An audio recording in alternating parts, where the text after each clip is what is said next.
สบายดีพี่น้องพอไปสู่ผู้สกลเนาะมาพบกับสองบาวฮิตบาวลาพี่น้องหลังจากกลับมาจากประเทศไทยเนาะ1 เดือนก็พอ1 เดือนพี่น้องประเทศมาเฮ็ดงานอยู่ในประเทศลาวเนาะเอาเงินอยู่ในประเทศลาวได้2 ทิศเนาะไปเบิ่งว่าสิไล่ไปเบิ่งนำกันพี่น้องตอนนี้ก็คือมาบ้านเลยพี่น้องไปเฮ็ดงานแบบ2 อาทิตย์เนาะงานติดตะยางอยู่ในประเทศลาวเขาจ้างเป็นต้นเนาะตีเป็นต้นหนึ่งเขาจ้างเอาบาทไปบาทหนึ่งก็80 สตางค์ประมาณนี้พี่น้องถึง70 สตางค์เนาะเป็นเงินกีบเขาจะให้เป็นแบบว่า1,100 กีบเนาะต้นหนึ่งไปเฮ็ดได้2 ทิศปลายกับ2 ทิศนี่แหละพี่น้องไรก็บ่ไรเนาะหาเงินอยู่แล้วก็ลำบากนี่คือไรของบวิทก็พอไรอยู่พี่น้องแต่ว่ามันกับเอาเป็นมือใหม่ดิมือใหม่มันเป็นยังบ่ทันของมือเนาะติดตายางเราจะได้ของมือพอไรนะพี่น้องหลังจากกลับมาประเทศไทยไรก็ลดลงครับพี่น้องเนาะก็ไปไรนี่คือมีติดตายางของบวิทมีติดตายางคือตัวนี้ก็คือเป็นเมดเฮดทีเอสใหม่ที่บวิทเทเองนะพี่น้องเป็นเห็นใหม่ถึงยังไม่ได้ใช้งานเลยก็คือมีลายเด็บเนาะมีระวิก็คือมีลายเด็บเอาวนกันไปแล้วมีตัวนี้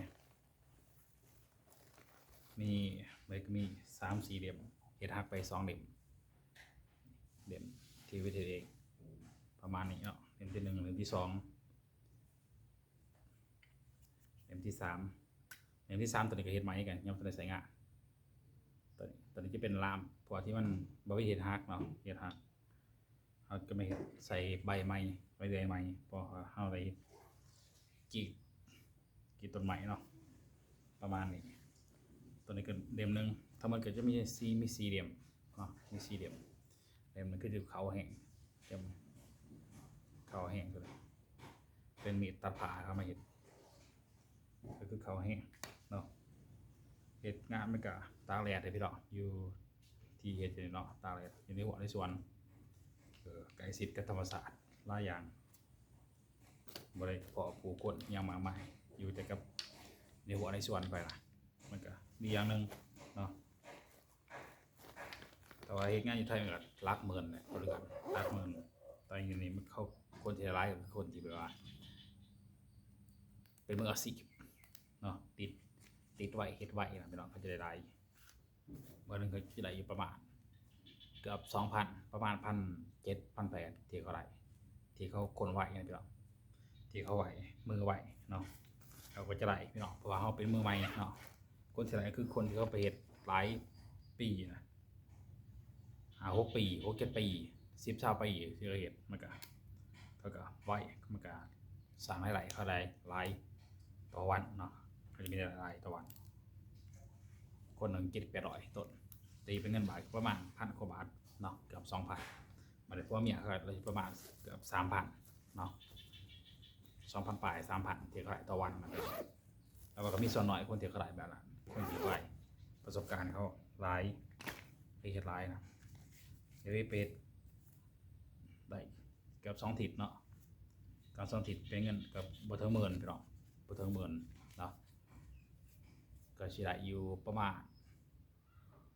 8-9,000เนี่ยพี่น้องถ้าเป็นเงินบาทนะแต่ว่ามันก็ค่าใช้จ่ายมันอยู่ลาวมันก็แพงกว่าอยู่ไทยเนาะค่าใช้จ่ายเพราะว่าสินค้าต่างๆมันก็เป็นของประเทศไทยเบิดนะนำเข้ามาเขาก็ขายแพงเขาก็จำเป็นได้ซื้อกินได้ใส่ของเขาเนี่ยเนาะขายแพงขายถือเขาก็จะใส่ของเขาหลายบางที2 อาทิตย์หลายภายใน2 อาทิตย์เนาะหลังจากไปเฮ็ดงานอยู่ไทยแล้วกลับมาไปเฮ็ดงาน2 อาทิตย์อยู่ในประเทศลาวก็ประมาณนี้เป็นเงินพี่น้องก็คือไป100,000 กีบนี่มันใส่เบิ่งไป100,000 กีบว่าใส่เท่าไหร่พี่น้องบ่นำกันตัวนี้ก็ใส่ไปน้ำแหน่เนาะใส่ไปน้ำแกงใส่ไปน้ำแหน่เรือตีเลยรู้ว่าเรือจะใบ1 2 3 4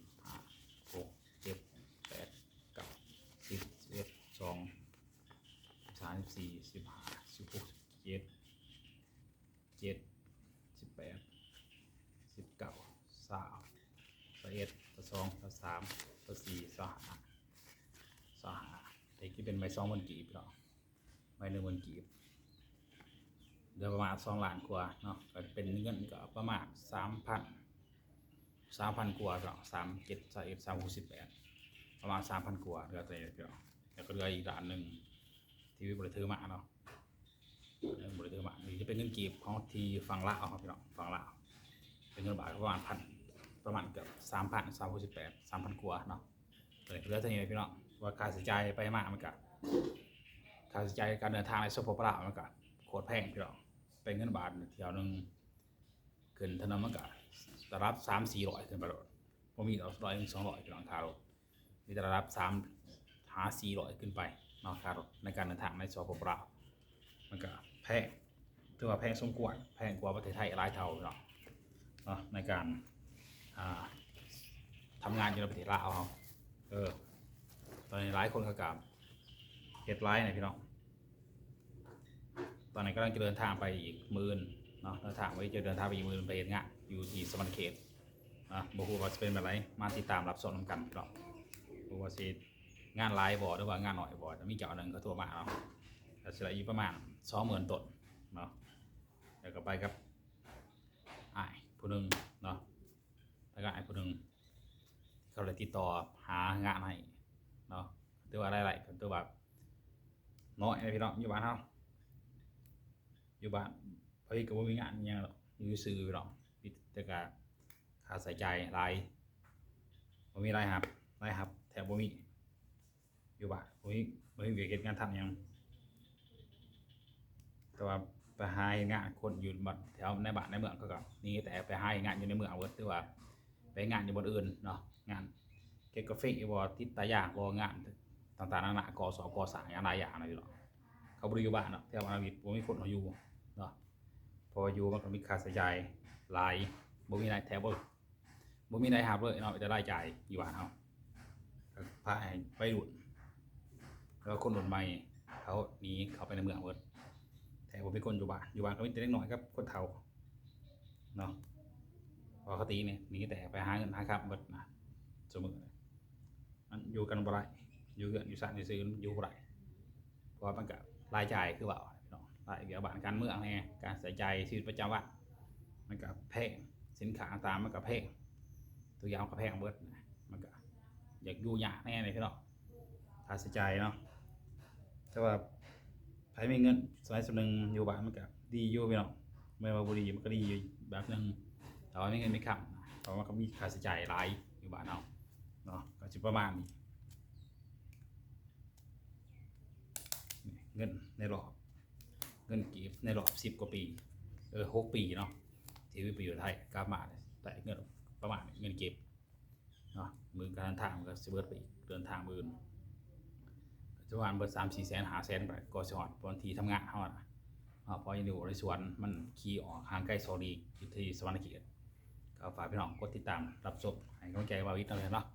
เดี๋ยวใครอยากคอมเมนต์เนาะแสดงความคิดเห็นก็สามารถแสดงได้พี่น้องหรือว่าใครอยากสนับสนุน2เอาวิทย์ก็สามารถกดซุปเปอร์แตงกดสมัครสมาชิกเนาะเพื่อเป็นกำลังใจให้บ่าววิทย์ให้คลิปต่อไปนะพี่น้องพอกันคลิปหน้าพี่น้องสบายดี